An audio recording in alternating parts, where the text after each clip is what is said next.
다큐멘터리 역사를 찾아서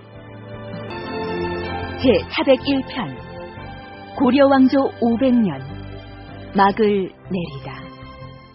정몽주와 그 무리가 우리 집안을 망하게 하려고 모함하였기에 소자가 죽였사온데 어찌하여 아버지를 이놈이 감히 이렇듯 불효한 짓을 저질렀으니 이 아비가 차라리 사약을 먹고 죽고 싶은 심정이로구나.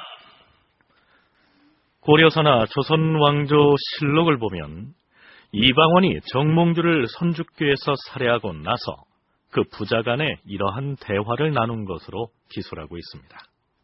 서기 1392년 4월의 일입니다. 정몽주가 죽고 난 뒤 고려 조정에서는 사람들이 숨가쁘게 들고 나는데요. 이때 이뤄진 인사를 살펴보면 이렇습니다. 공양왕 4년 4월 김진양, 이확, 이래, 이감, 권홍, 정희, 김묘, 석연, 이작, 이신, 그리고 이숭인, 이종학, 조호 등을 귀양 보내었다. 귀양 갔던 조준을 돌아오게 하였다. 배극념을 수문화 시중으로, 조준과 유만수를 문화 찬성사로, 설장수를 판삼사사로, 이원행과 김사형을 삼사좌사와 우사로, 이두란을 지문화부사로, 이방과를 판밀직사사로, 조규를 밀직부사로, 윤사덕을 지밀직사사로, 민계를 겸대사헌으로, 이정견과 김자수를 좌상시와 우상시로, 최운사와 이문하를 좌우사이로, 권총을 사헌지비로, 박관과 유향을 상령으로, 송인과 전순을 좌헌납과 우헌납으로, 정탁과 김승을 지평으로, 최괭을 우정원으로 임명하였다. 이색을 한주로 추방하였다. 이숭인, 조호, 이종학, 이종선, 김진양, 이확 등을 평민으로 만들었다. 심덕부를 판문화부사로, 이성계를 문화시중으로, 이원행을 정당문학으로, 정희계를 판개성부사로, 민재를 개성윤으로, 일일이 거명하기가 숨이 가쁠 정도로 밀직사로, 그동안 고려 왕조를 유지하기 위해서 공양왕 편에 서 있던 인물들이 추풍낙엽처럼 숙청되고 귀양 갔거나 관직에서 물러나 있었던 이성계 쪽 사람들이 줄줄이 현직으로 복귀하고 있는 것입니다. 상황이 달라진 것이라고는 정몽주 단 한 사람이 죽은 것밖에 없는데 왜 이처럼 고려 조정이 요동쳤을까요? 숙명여대 홍영희 교수와 국민대 박정기 교수의 얘기를 차례로 들어보시겠습니다. 정몽주의 죽음은 어쨌든 정몽주를 중심으로 한 지세력의 와해, 붕괴를 뜻하는 것이 되고 그것은 곧 그가 가진 그 정치적 위상을 이제 알 수가 있고 또 학문적 위상도 역시 이성계가 인정하는 그런 것이었다는 것이죠. 따라서 걸림돌이 사라짐으로 해서 새로운 이른바 조선 개창이라고 하는 새로운 국가 개창이라고 하는 현실이 빨리 다가올 수 있었다.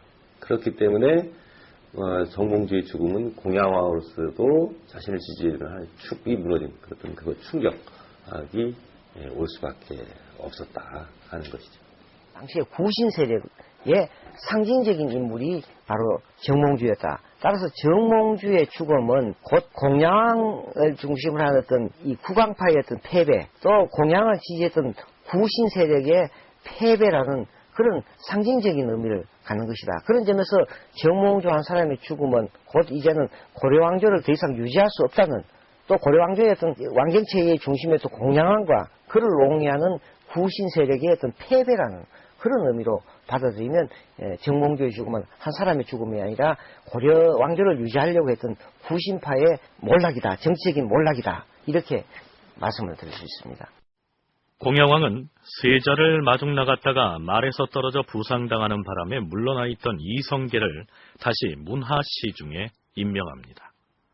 그런데 다음 달인 5월 신 이성계는 사직을 청하는 바이니 주상 전하께서는 윤호하여 주시기 바라옵니다.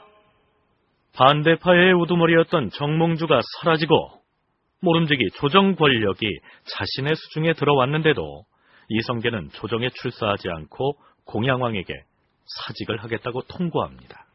사직이라니요?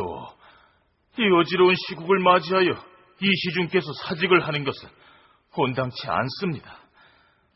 받아들일 수 없으니 속히 조정으로 나오셔야 할 것이요. 공양왕이 말려봤지만 이성계는 듣지 않았습니다. 주상 전하께서 신의 사직을 윤호하지 않는다 하였사오나 그럼에도 불구하고 신은 조정에 나갈 마음이 없사옵니다. 사직을 윤호하여 주시옵소서. 과인은 이 시중에 사직을 허락하지 않을 것이요. 그동안 이성계는 숱하게 사직상수를 올리고 나서 물러나는 신용을 했다가 공양왕이 소기의 조치를 취하고 나면 못 이기는 척 복귀하기를 반복해왔었죠. 그런데 이때의 사직상소는 이전의 경우와는 다른 것이었습니다. 이성계는 정몽주가 살해당한 이후 곧바로 한 두 차례 그냥 신병사직을 올려버리죠. 아마 이것은 정몽주의 죽음과도 밀접하게 관련이 있을 것 같습니다. 어쨌든 어제 동지였고 그런 사람이 아들에 의해 처참하게 죽었다고 하는 점, 그 당시 민심의 향방도 지금 가름해 볼 필요가 있었고, 공양왕 역시 정몽주에게 의지했던 국왕권 강화가 실현되지 못한 그런 결과, 따라서 국정 운영이 결국 이성계에게 돌아갈 수밖에 없는 이러한 상황, 그런 것에 대한 그 조율이 이성계에게는 필요하지 않았을까. 말에서 떨어져서 부상을 입었다면서 조정에 출사하지 않고 있었는데 정몽주를 제거했다고 해서 곧바로 조정에 복귀하는 것은 좋게 보이지 않는 측면이 있었겠죠. 아니, 이제 무엇보다도 서두를 필요가 없다고 생각했을지도 모릅니다. 그러니까 이때의 사직상소는 일종의 시간 벌기로 봐야 한다는 것이 홍영희 교수의 분석인데요. 박종기 교수의 견해는 이렇습니다. 공양왕은 정몽주가 피살되고 나서 여러 번 이성계에게 정계 복귀를 요구하는 것은 상당히 다급한 공양왕의 입장을 보여주는 것이고, 또 여기에 대해서 이성계는 예전과 같이 거부를 하는 것은 이제는 단순한 어떤 공양왕의 불만이 아니라 이미 이성계가 이 칭병을 위해서 가지 않는다는 것은 이제는 더 이상 공양왕 중심의 어떤 정치체제, 고려왕조에 대해서 거부한다는 그런 어떤 의미를 갖는, 그런 점에서는 이성계가 이때 공양의 요청에서 거부를 하는 것은 이제는 더 이상 이 고려왕조 정치체제를 인정하지 않는다는 그런 의미의 어떤 칭병을 이유해서 거절한 것이다. 이전의 경우와는 달리 이때 이성계의 칭병사직은 공양왕을 그대로 인정해서 고려 왕조를 유지할 것이냐, 이제는 더 망설일 필요가 없이 새 왕조의 개창을 위해서 행동에 나설 것이냐를 두고 결단을 내리기 직전에 숨고르기를 하고 있는 것으로 봐야 한다, 이런 얘기죠. 이성계가 고려 왕조를 무너뜨리고 스스로 새로운 왕조를 개창하겠다고 결심한 시점이 언제였느냐를 두고는 학자들 간의 의견이 분분한데요. 적어도 이 시점에서는 확실하게 자신이 새 왕조의 개창자가 되겠다고 결심을 굳힌 것으로 봐야 하겠죠. 이성계가 이 조선왕조를 건국하겠다 혁명에 대한, 제가 얘기했지만 위화도 해군, 그 다음에 창왕폐위와 공양왕의 즉위, 그 다음에 윤희이초 사건, 우왕복위 사건, 이런 일련의 과정은 있겠지만 정몽주가 피살된 시점은 이제는 이성계는 분명히 이제는 조선왕조 개창 왕이 되어야 됐다는 생각을 구체적으로 가진 결정적인 사건이었다, 이렇게 보는 게 좋을 것 같습니다. 그렇다면 이성계 측에서 자신들의 계획을 실현하기 위해서 어떤 조치들을 취해 나가는지를 차근차근 짚어보기로 하죠. 주상전하, 삼가 아래옵니다. 사헌부 겸 대사헌 민계가 주동이 돼서 다음과 같은 내용의 상소문을 올립니다. 주상전하, 문화시중 이성계는 마음을 충직하게 갖는 사람으로서 어진 사람을 좋아하고 착한 일을 즐겨하며 위태한 것을 보면 목숨을 내놓고 별난에 부딪혀도 회피하지 않는 인물이옵니다. 무진년 여름에 대의를 제청하여 위화도에서 회군을 단행함으로써 사직을 안정시켰고, 기사년 겨울에는 명나라 천자의 조서를 받들고 주상전하를 임금으로 세워서 왕실을 부흥시켰사옵니다. 그러므로 그의 공적은 탁월하여 영원히 잊혀지지 않을 것이옵니다. 누가 이성계를 향해서 뭐라 하지도 않았는데 민계는 상소문의 들머리에서 일단 이성계에 대한 찬사를 이렇게 늘어놓습니다. 그 다음으로는 이성계의 오른팔이라 할 조준을 한껏 축혀 세우죠. 문화찬성사 조준은 천성이 강직하고 선을 좋아하며 악을 미워한 사람으로서 나라를 위해서는 자기 집을 돌보지 않고 일에 부딪히면 자기의 절조를 남김없이 발휘하는 인물이옵니다. 시중 이성계가 주상 전하를 왕으로 세울 때에도 대의를 위하여 발분하고 이성계를 도와서 결국 전하를 왕으로 세웠으니 그의 공은 태산과 북두보다 높아서 영원히 잊을 수 없을 것이옵니다. 이들은 모두 성심으로 전하를 받들고 공과 일을 헤아리지 않으며 어진 사람을 등용하고 옳지 못한 자를 물리쳐서 종래의 폐단을 일수함으로써 이 나라를 다시 바로잡고 있으며 전하를 일심으로 보좌하고 있사옵니다. 이성계가 조준 등의 도움을 받아서 당신을 고려의 국왕으로 옹립했으니 그 은혜를 잊지 말라는 얘기로 들리고 있습니다. 상소문의 그 다음 내용은 정몽주를 왜 살해했는지에 대한 변명의 내용들입니다. 그런데 주륙을 당한 정몽주는 본디 용렬한 사람이었으나 이성계가 그를 옛글에 밝은 서생이라 하여 누차 청거해서 자기의 직임을 배신하게 했던 것이옵니다. 그런데 정몽주는 부귀를 탐내서 거리낌 없이 뇌물을 받고 이 일을 처리했으며 자기의 비위에 거슬리는 강직한 성품을 가진 자는 모두 다 물리쳐버리고 자기에게 간사히 아첨하는 자들만 조정에 드러났사옵니다. 그리하여 그의 욕망은 달성되지 않은 것이 없었사옵니다. 배후에서 대간을 유혹하고 사촉하여 조준에게 죄를 씌워서 극형에 처하도록 하고 장차는 이성계에게까지 그렇게 하려고 했던 것이옵니다. 정몽주는 그렇게 함으로써 권력을 독점하려는 야망을 숨기지 않았고 자신의 도당을 부식하여 반란을 도모했던 바, 만일에 그 계획이 성취되어 국가 권력을 독차지하게 됐었더라면 조정을 혼란시켰을 뿐만 아니라 반드시 사직에 위해를 줬을 것이오며 그 화는 측량할 수 없었을 것이옵니다. 만일에 정몽주와 공무원 무리들을 방임하고 추궁하지 않는다면 후일의 화단이 더 두렵게 될 것이옵니다.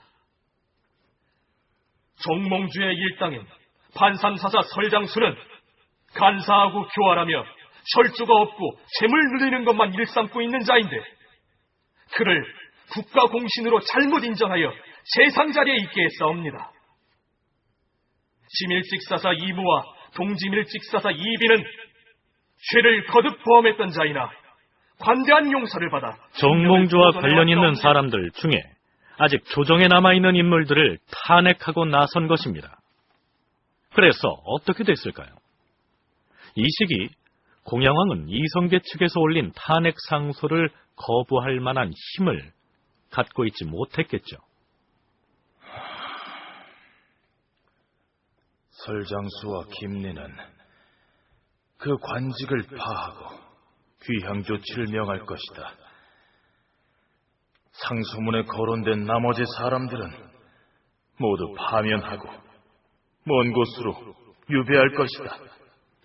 그 뒤로도 이성계 측의 탄핵 상소는 이어지고 고려 조정은 그동안 쫓겨났다가 돌아오는 사람들과 정몽주 쪽으로 분류돼서 떠나는 사람들의 시비가 엇갈립니다. 경상도 알렴사 최함은 설장수의 인척이므로 파면시켰다. 좌상시 김자수 등이 상소문을 올렸다.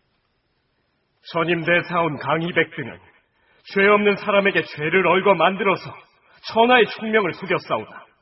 강희백과 정원, 유기 등은 요행이 죄를 면하였사오니 이제라도 삭탈관직하고 유배형에 처하시옵소서. 왕이 마지못하여 그들을 외방으로 귀양 보냈다. 6월에는 도평이 사사에서 전임 판삼사사 우현부와 그의 아들 지밀직사사 우홍수, 전이부령 우홍부, 판사 우홍강, 상호군 우홍득, 장남 우홍명, 우현보의 종친인 남평군 왕화와 이외에도 수연군 왕규 등 18명을 잡아 먼 지방으로 귀양 보냈다. 그런데 우현보 일가부치들을 싹쓸이하듯 숙청한 이 징벌이 국왕인 공양왕에 의해서 내려진 것이 아니고 도평의 사사에서 마음대로 행했다는 점에서 당시 공양왕이 어떤 처지에 있었는지를 가늠하게 합니다.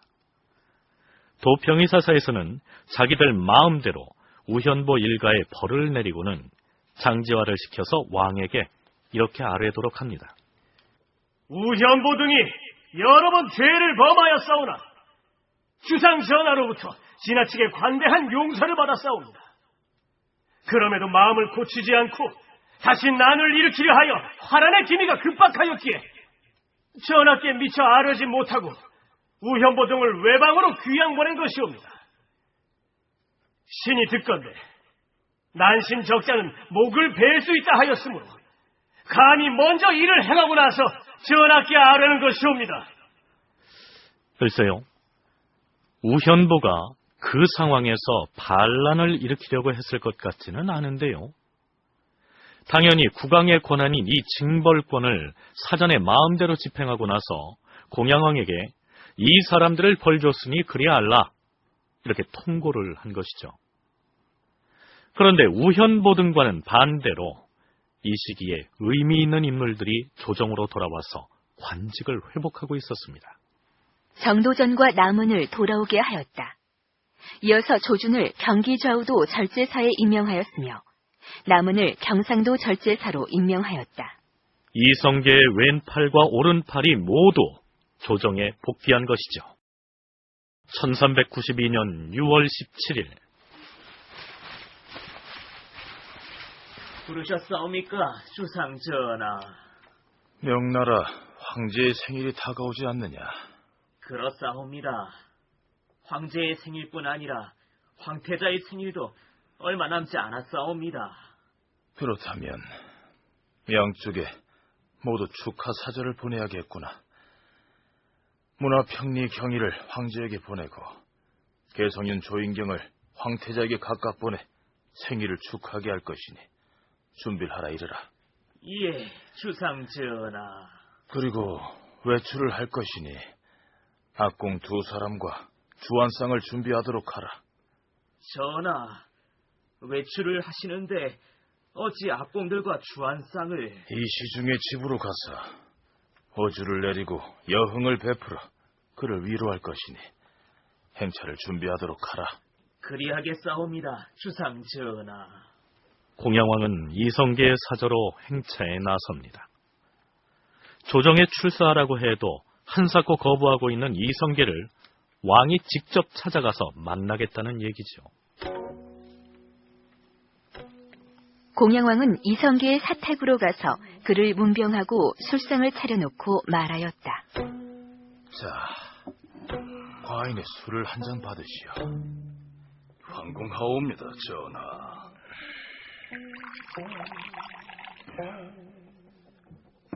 과인이 비록 이 시중을 후하게 보답하지는 못할지라도 어찌 그 덕을 잊을 수가 있겠소. 왕은 그렇게 말하면서 눈물을 흘렸다. 둘이서 즐겁게 마시다가 드디어 술자리가 파하게 되었는데 검은고와 비파는 가져갈 것 없다. 여기 남겨두도록 하라. 이공, 검은고와 비파 연주를 들으면 피로가 사라질 것이니 속히 쾌차하여서 조정에 나와 과인을 좀 도와주시오. 황공하옵니다, 주상 전하. 글쎄요, 공양왕은 이성계에게 자신을 도와달라고 말하고 있는데요. 이때 이성계는 어떤 생각을 하고 있었을까요? 자신이 공양왕을 도울 일은 없을 것이라고 말하고 싶지 않았을까요? 이성계의 집에서 돌아온 공양왕은 이성계의 핵심 측근들을 요직에 기용합니다. 조준을 판삼사사에 임명할 것이다. 이방과를 삼사우사로, 남원을 동지밀직사사로, 권중화를 상의찬성사로, 윤호와 성성린을 모두 찬성사로 임명할 것이며, 이 인민에게는 판계성 부사의 관직을 제수하고 경희와 정희계에게는 문화평리의 벼슬을 둘 것이며, 김시영은 앞에서 삼사우사로 임명했다는 이방관은 뒷날 조선의 정종이 되는 이성계의 둘째 아들입니다. 6월 27일 공양왕은 고려 왕조를 방어하기 위한 마지막 방법을 모색합니다. 당시 공양왕이 믿을 만한 측근이 얼마나 남아 있었는지는 알 수 없지만 아마도 이러한 논의를 했겠죠.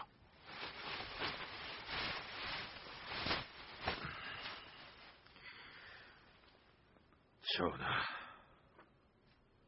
이대로 이성계에게 그저 끌려가기만 하시겠사옵니까?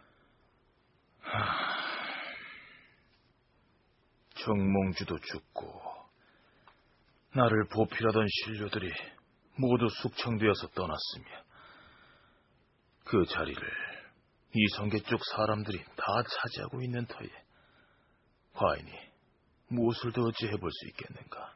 이성계 측에서 함부로 대하지 못하는 사람도 있사옵니다. 누구를 일컫는 것인가? 황제이옵니다. 명나라 황제 말씀이옵니다. 내가 아직 책봉도 못 받은 터에 황제에게 어떻게 도움을 청할 수 있단 말인가? 그리고 뭘 어떻게 도와달라는 명분이 있어야 할 터인데. 명분은 있사옵니다. 책봉을 요청하는 사신을 보내시옵소서. 명나라 황제에게 책봉을 해달라고 청한다. 예, 전하. 전하께서 왕위에 오르신 지도 어느덧 4년째이온데 아직 책봉을 받지 못하고 있는 처지가 아니옵니까? 우리가 책봉을 해달라고 적극적으로 청한 적도 없지 않은가? 바로 지금이옵니다. 믿을 만한 사람을 사신으로 보내서 책봉을 청하시옵소서. 책봉을 받아서 명나라 황제가 전하를 고려의 국왕으로 인정해준다면 이성계도 감히 어쩌지 못할 것이옵니다. 일리가 있는 제안이다. 문화평리 김주를 들라 하라. 공양왕은 명나라에 책봉을 청하는 사신을 보내기로 결심합니다. 공양은 정몽주가 피살되고 나서 이제 믿을 수 있는 곳은 사실 국내에서는 세력 기반이 상당히 약했다. 그래서 소위 명나라에 자기의 측근을 사신의 형태로 보내갖고 명나라로부터 다시 책봉을 받음으로써 자기 어떤 국내에서 권위를 확보하려는 마지막 하나의 어떤 정치적인 제스처였다. 이렇게 보죠. 이미 공양으로서는 상당히 이제 어려운 처지에서 마지막 한 번의 왕권을 유지하려고 하는 어떤 정치적인 하나의 어떤 제스처가 김주를 명나라의 사신으로 보내는 수단의 하나였다. 이렇게 말씀드릴 수 있습니다. 이때 공양왕이 김주에게 들려보낸 표문은 결과적으로 공양왕이 중국에 보내는 마지막 외교 문서가 돼버렸습니다. 이 표문은 공양왕이 명나라의 주원장에게 보낸 것이지만 고려의 왕족을 비롯해서 대소신료들 명의로 황제에게 전하는 형식으로 되어 있습니다. 그 내용은 대개 이렇습니다. 고 황제 폐하, 고려국의 왕족들과 대소 관료들과 한량 원로들이 뜻을 모아서 폐하께 이 글을 올립니다. 우리나라는 시조 왕건 이래로 그 직계 자손이 서로 계승하여 500년 가까이 내려왔습니다.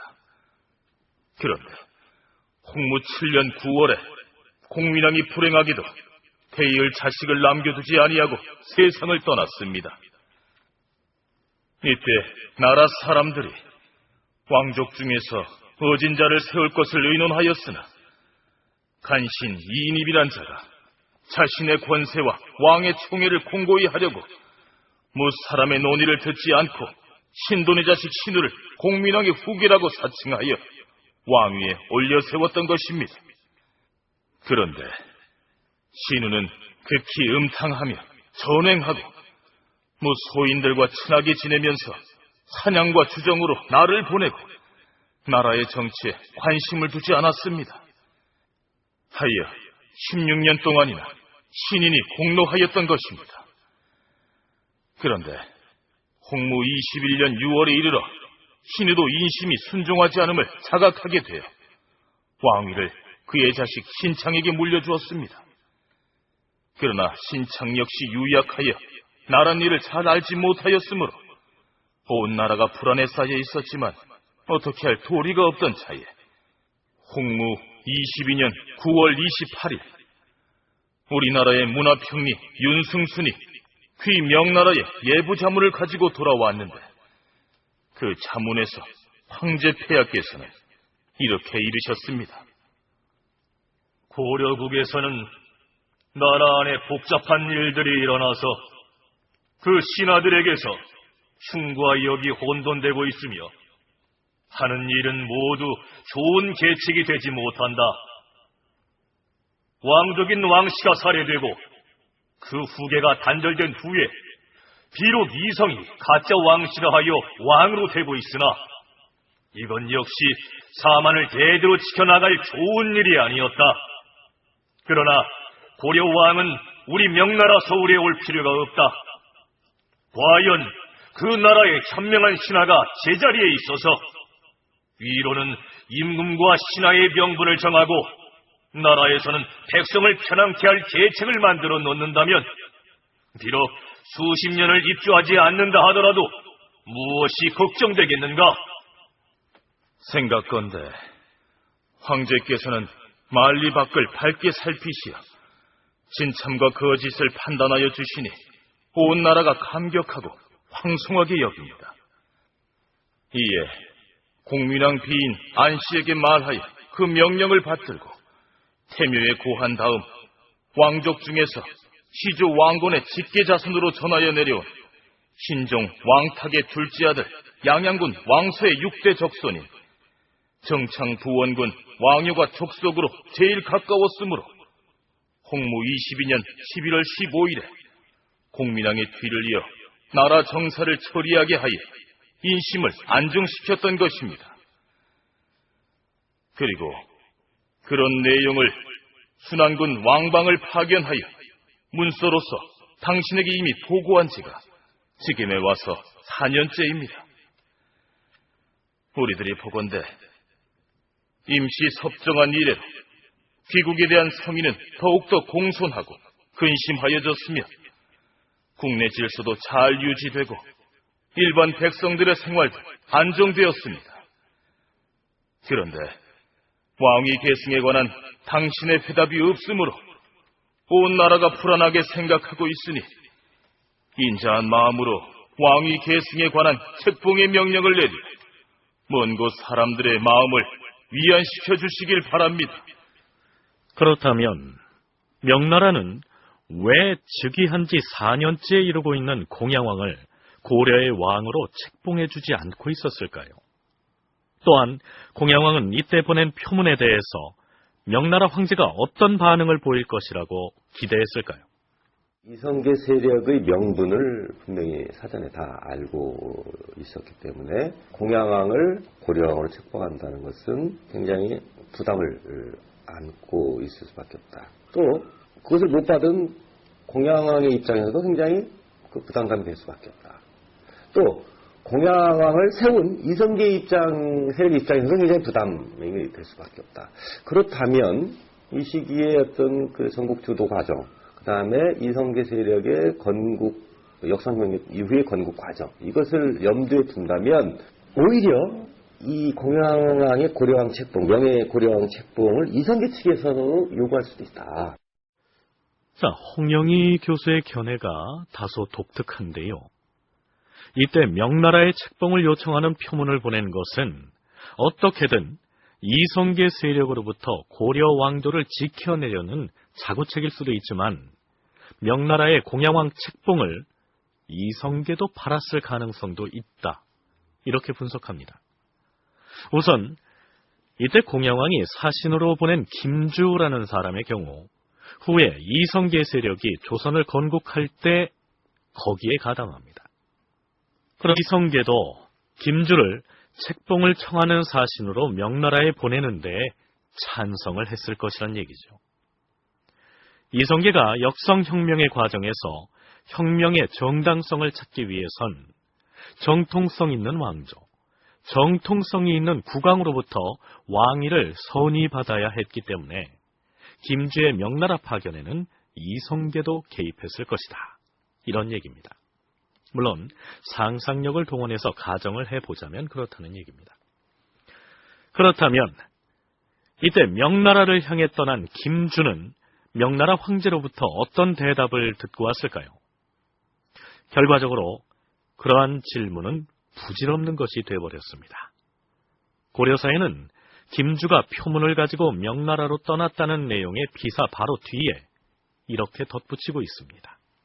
명나라를 향해 떠난 김주가 숙주까지 갔을 때 왕이 폐위되었다는 말을 들었으므로 곧 고려로 돌아왔다.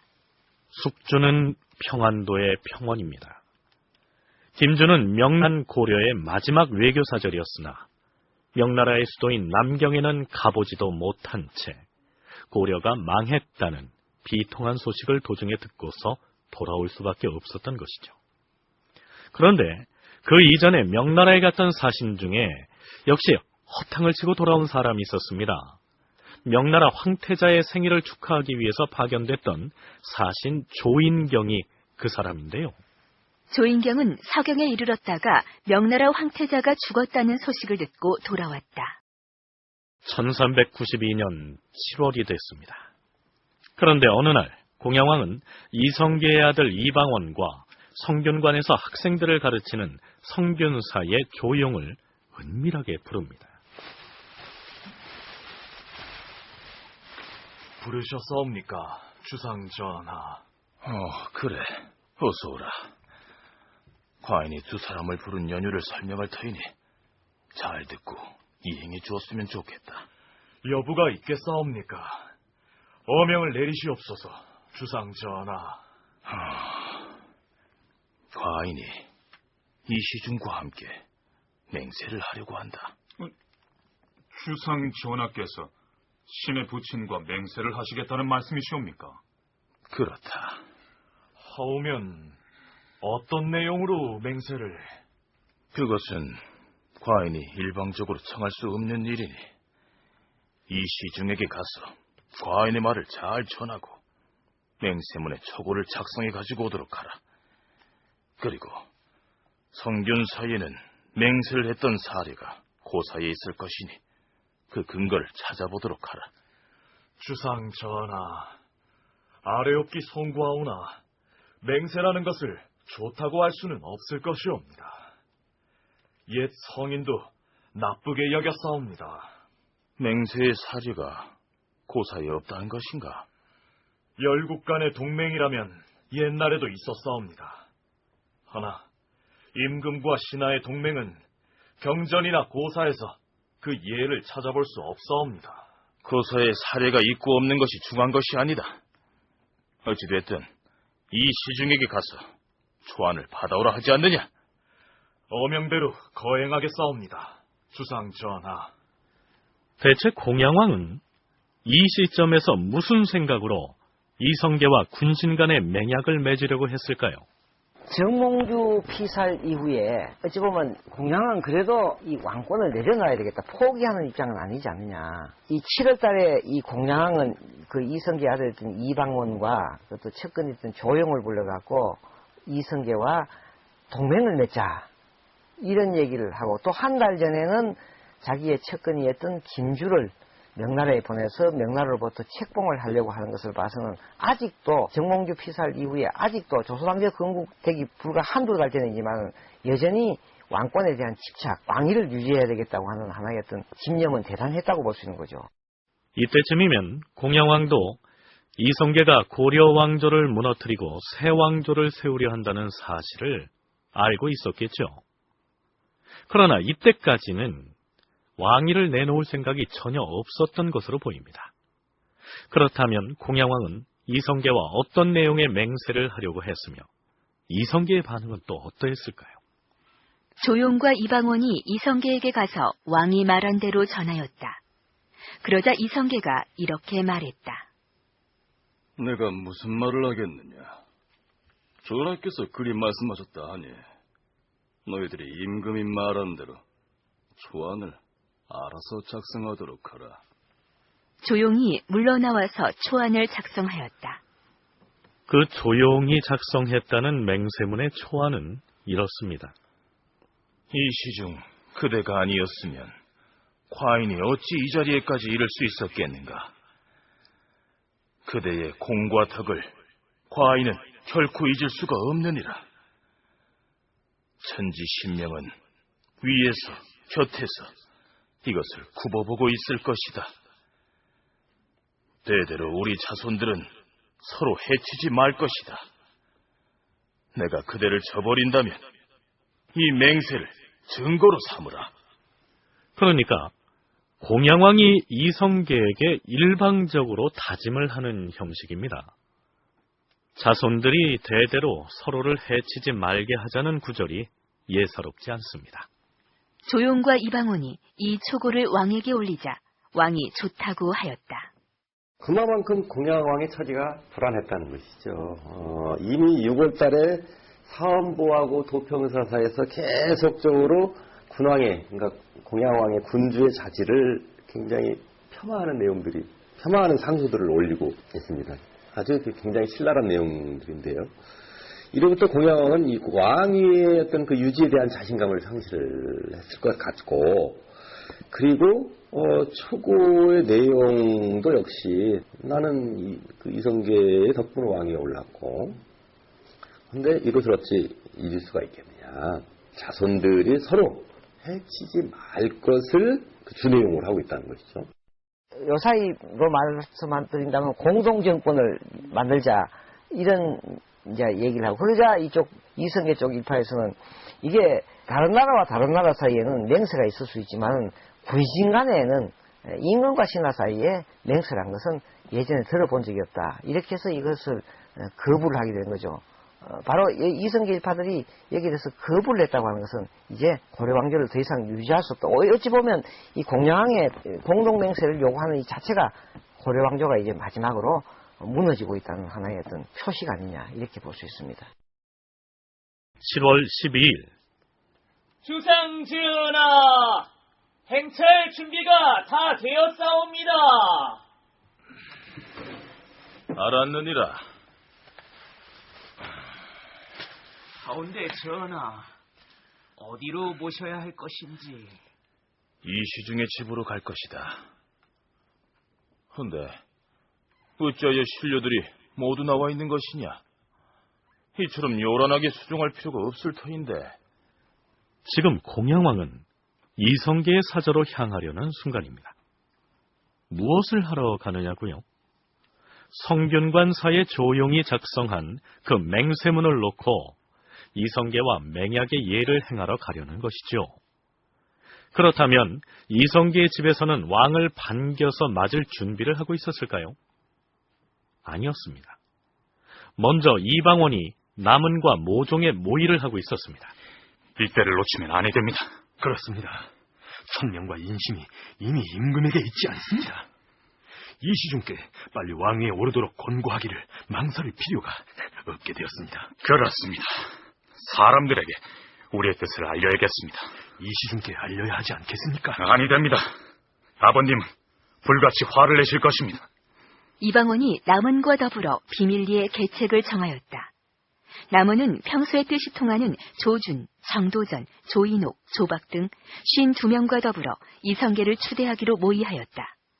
그러나 이성계의 진노를 두려워하여 감히 고하지 못하였다. 이방원은 이성계의 처 강비에게로 갔다. 이제 더 망설여서는 아니 됩니다. 우리가 고에 올리면 아버님께서 노하실 것이 뻔합니다. 어머님이 대신 말씀을 올려주십시오. 내가 고한다고 시중께서 들으시겠는가? 진노하실 것이 뻔한 터에 나도 감히 말을 꺼낼 엄두를 내지 못하겠다. 하는 수 없이 이방원은 대기하고 있던 남은 등에게 통고하였다. 여러분, 우리 모두가 의식을 갖추어서 아버님께서 왕위에 오르시도록 정식으로 권고를 해야 할 것이요. 이성계를 새로운 왕으로 옹립하기 위한 작전을 수행하고 있는 것입니다. 이성계를 추대하려는 사람들이 왕실의 최고 어린인 왕대비, 공민왕비의 처소로 몰려갔고 백응염이 이렇게 고합니다. 대비마마, 지금의 왕은 암둔하기 짝이 없어서 임금으로서의 도리를 이미 잃었고 인심은 이미 떠나싸웁니다. 그리하여 그는 사직과 생명의 주인이 될 수 없사옵니다. 왕을 폐위하기를 바라옵나이다. 이성계 세력에 의해서 이미 장악된 조정에서 공양왕의 폐위를 압박하고 있으니 공민왕비라고 따르지 않을 수 없었겠죠. 알겠느니라. 교서가 준비되었으면 가지고 오라. 내가 국왕을 폐위하는 교서에 서명하여 반포할 것이다. 공민왕비로부터 폐위 교서를 받아든 나문이 문화평리 정희계와 함께 왕이 머물고 있던 북천동의 시좌궁으로 갑니다. 이때 공양왕은 이성계의 집으로 행차해 맹세 의례를 하겠다고 밖으로 나와 있던 중이었죠. 대비마마께서 국왕을 폐한다는 폐위 교서를 내리셨소. 왕 대비마마의 교지를 선포할 것이니 폐왕은 예를 갖추어 교지를 받드시오. 대비께서 과인을 왕위에서 폐하시겠다는 교서를.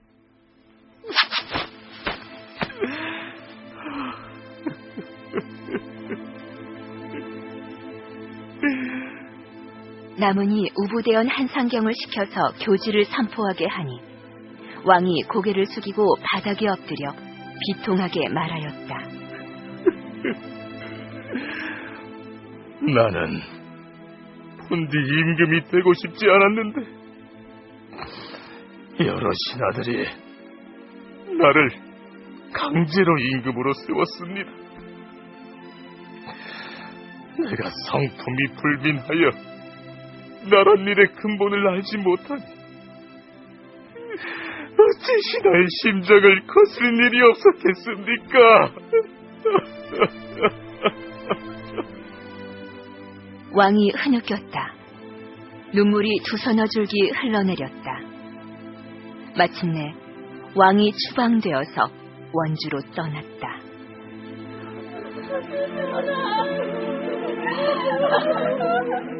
왕비와 태자 그리고 빈들이 그 뒤를 따랐다. 얼마 뒤 지금의 강원도 고성에 해당하는 간성군으로 옮겨갔고 추방된 지 3년 만에 삼척부에서 세상을 떠납니다. 나중에 그는 공양왕으로 봉해집니다. 공양왕에 대한 사관의 평을 보면 공양왕이 폐위된 연유를 이렇게 밝히고 있습니다. 가짜 왕을 폐하고 왕위에 올랐으면 성의를 다하여 충성스런 간언을 받들어 정치의 혁신을 도모해야 할 터인데 인척들의 사적인 감정이 섞인 상소나 부녀자와 내시들이 사육에서 올린 청이라면 다 듣고 믿었으며 충량한 신하들을 모함하고 해쳤다.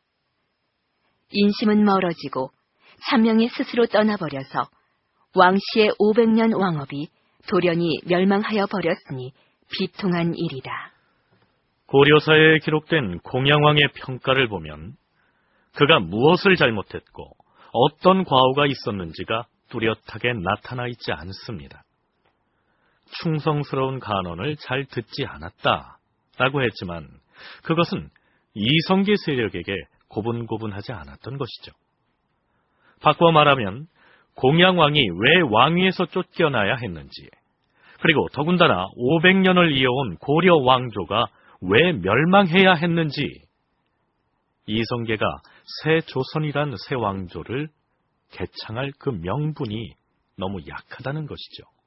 태조 왕건이 고려 왕조를 세우게 된 것은 전왕의 어떤 궁예의 지나친 포악함이라 이런 것이 전왕에 대한 대단히 어떤 정치적인 실정이랄까 도덕적인 문란함을 아주 극적으로 그리고 있거든요. 그리고 또 예를 들면 무신난이 일어났을 때 무신정변 직전의 국왕이었던 의종의 경우도 대단히 정치적으로 정당성을 잃었고 도덕적으로 문란했다는 이런 평가들이 강하게 나오고 있습니다.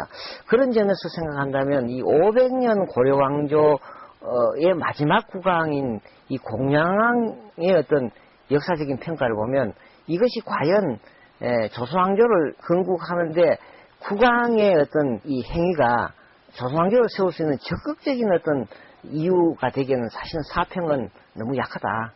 공양왕이 왕위에서 쫓겨날 만큼 정치적, 도덕적으로 결정적인 하자가 있지 않았다는 얘기입니다. 그렇다면 그러한 왕을 끌어내리고 스스로 왕위에 올라 새 왕조를 개창한 이성계의 조선 건국은 어떻게 규정할 수 있을까요? 결과적으로 조선왕조 건국은 상당히 어떤 공양의 실정보다는 결과적으로 어떤 이 이성계 일파의 어떤 혁명이라고 하는 쿠데타라고 하는 그런 입장이 오히려 묻어나지 않느냐. 적어도 이 조선왕조를 건국했고 성자 입장에서 기록한 역사 기록에서조차도 공양에 대한 평가가 아주 나쁘게 다른 왕에 비해서 그렇게 크게 나쁘지 않다고 얘기하는 것은 상당히 어떤 공양의 실정 때문이 아니라 또 우리가 적극적으로 해석한다면 고려왕조 전체가 갖고 있는 어떤 구조적인 결함이 고려왕조의 멸망을 갖지 공양의 실정 때문에 간 것은 아니다. 그런 측면도 또 보여준 것이 아니냐. 어찌됐든 이렇게 해서 고려의 500년 왕조가 그 막을 내리게 된 것입니다. 우리나라를 대외적으로 부르는 코리아라는 호칭이 고려에서 비롯됐다는 사실은 널리 알려진 사실이죠. 자, 그렇다면 우리 역사에서 고려는 어떤 나라였을까요? 대부분의 고려 연구자들은 고려 왕조의 특징을 얘기할 때 한결같이 역동성을 강조합니다. 코리아라고 하는 점에서도 대외 어떤 무역, 그 다음에 크고 작은 수도가 3번이나 국왕이 3번이나 옮겨갈 정도의 그런 큰 전란에서도 극복해냈다는 점, 그 다음에 다양한 문화를 하나로 아울렀다고 하는 점. 이렇게 보면 고려가 갖고 있는 다양성과 포용성, 역동성, 그것은 오늘날 우리가 한국 사회가 다이나믹하다라고 하는 것과 유사한 그런 것일 수가 있고, 오히려 오늘날 우리 전통을 찾으려고 한다면 고려 사회에서 우리 전통을 한번 되짚어 봐야 않겠나. 대단히 역동적인 왕조였다. 저는 어떻게 말씀을 드릴 수 있냐면, 저는 또 이런 역동적인 왕조이기 때문에 대단히 다원적인 왕조였다. 이건 뭐냐면 고려 왕조는 조선 왕조나 그 앞에 있었던 통일 신라에 비해서 대단히 개방적인 왕조였다. 대외에 대해서 대외적으로 상당히 개방적이었다. 고려 왕조 시기에 가장 대무역이 우리 역사에서 성행했고, 또 고려 왕조는 외국의 앞선 문물에서는 대단히 적극적으로 수용하려는 의사가 있었다. 이러한 것이 어떤 고려 청자나 팔만대장경 같은 뛰어난 문화를 가질 수 있었던, 그런 면에서 고려 왕조는 대무역이 상당히 성행했고, 그 상징적으로 고려는 대단히 개방적인 왕조였다. 조선시대와 단순 비교를 하자면 조선이 성리학이라고 하는 단일한 이념이 지배한 사회였다면 불교, 유교, 도교, 풍수지리 등의 다양한 문화와 사상을 용인한 나라였다는 점 또한 고려사회의 특징으로 꼽을 수 있겠죠. 무엇보다 우리가 무신 집권기를 탐색하면서 살펴봤듯이 하층민 출신이 중앙의 권보를 장악하는 등의 모습은 고려 왕조를 다이내믹하다라고 특정 지을 만한 근거가 되겠죠. 그렇다면 500년이나 이어져 왔던 고려 왕조는 왜 망했을까요? 새로운 변화를 추구해 나가는 시대 분위기, 예컨대 중국에서는 원과 명의 교체기, 일본에서는 흔히 얘기하는 막부 교체기, 이런 과정에서 우리도 동아시아 질서에서 거기에 순응하고 거기에 적절한 대응을 했어야 되는데 불교가 그러하지 못했다는 점, 그 다음에 고려의 정치, 흔히 얘기하는 권문세족적 기관을, 권문세자의 기관을 가졌던 사람들의 그 속성상 그걸 대처하지 못했다는 점, 그래서 그것을 부정하고 또 그것을 극복하기 위한 새로운 세력, 흔히 얘기하는 이제 저는 신흥유신이라고 합니다만 그러한 세력들이 그것을 추동해내고 그들에 의해서 새로운 어떤 개안들이 나왔기 때문에 그것은 고려만으로서는 성과를 보거나 그 결과를 얻어내기는 굉장히 어려운 실정. 그러니까 새 판을 짜야 된다고 하는 논리 그런 것이 더 우선했기 때문에 고려는 역사 속에서 멸망할 수밖에 없는 그런 처지가 될 수밖에 없었을 것이라고 생각합니다. 말기에 이르러 고려 사회가 오랫동안 안고 있던 토지 문제 등 부패의 요인들을 개혁하지 못한 채 머뭇거리다가 이성계를 지지하는 신진 사대부들의 개혁 바람을 이겨낼 수 없었던 것이죠.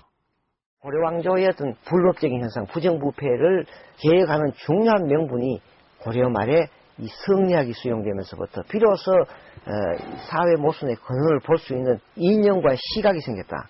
또 그러한 성리학을 신봉하는 세력들이 대거 정치계에 진출하면서부터 신진 사대부라는 정치 세력을 형성했다. 여기에 핵심이 정도전과 조준과 같은 새로운 신진 사대부들이 등장하게 되고 이것이 이성계와 결합함으로써 결과적으로 고려 말의 어떤 부정부패를 개혁할 수 있는 중요한 어떤 개혁의 주체 세력과 개혁의 이념을 확보할 수 있었기 때문에 조선왕조 건국이 그나마 하나의 정당성을 얻을 수 있었다 이렇게 볼 수 있죠.